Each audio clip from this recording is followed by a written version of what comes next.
Distinguished delegates, ladies and gentlemen, Assalamu alaikum. Let me begin by extending my heartfelt appreciation to the Global Center for Climate Mobility for extending an invitation to me to attend this forum. It is an honor to join you today. Climate change is shaping the lives of our people, the future of our islands, and the development pathways available to our nation. For the Maldives, this conversation is deeply personal. Climate impacts raise difficult questions about human mobility. Where can people live safely, and how can communities remain on their islands with dignity and security? For many countries, these may be questions for the future, but for the Maldives, these questions need sustainable answers now. The Maldives continues to pursue a development pathway centered on investment in safer and climate-resilient islands.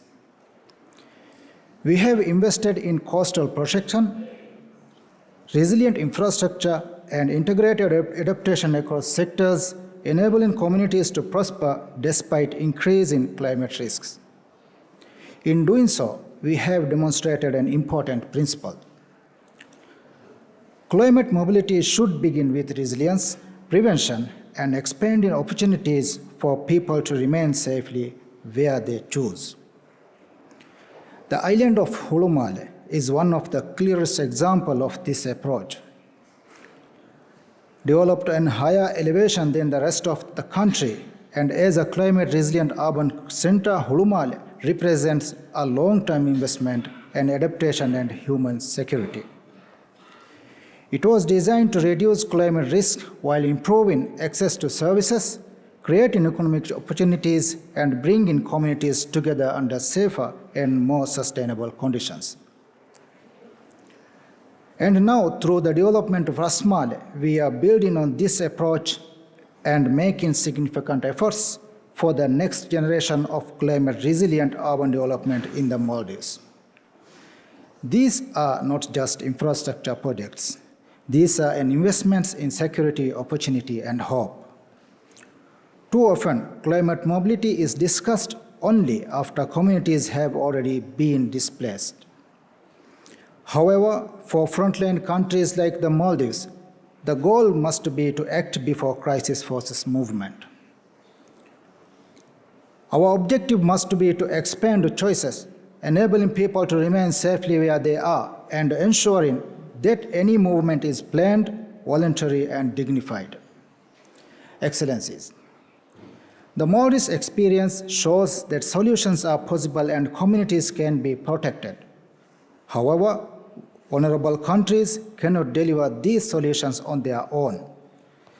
This is why international cooperation and enhanced climate finance are central to addressing climate mobility. When adaptation finance is delayed, inaccessible, or insufficient, communities are left with fewer choices. But when support is predictable, accessible, and adequate, it empowers communities to strengthen resilience, protect livelihoods, and shape their futures with dignity. We call on our development partners to scale up concessional and grant-based finance, technology transfer, capacity building, and investments that respond to the realities of small island economies. The Maldives remains open to partnerships that help build a climate-resilient future, strengthen our economy, protect our people, and preserve the unique ecosystems upon which we depend. Excellencies, today, the Maldives is pleased to endorse the climate mobility principles and welcome their role in advancing people-centered, right-based, and forward-looking responses to climate mobility. But principles alone are not enough. They must be matched by action.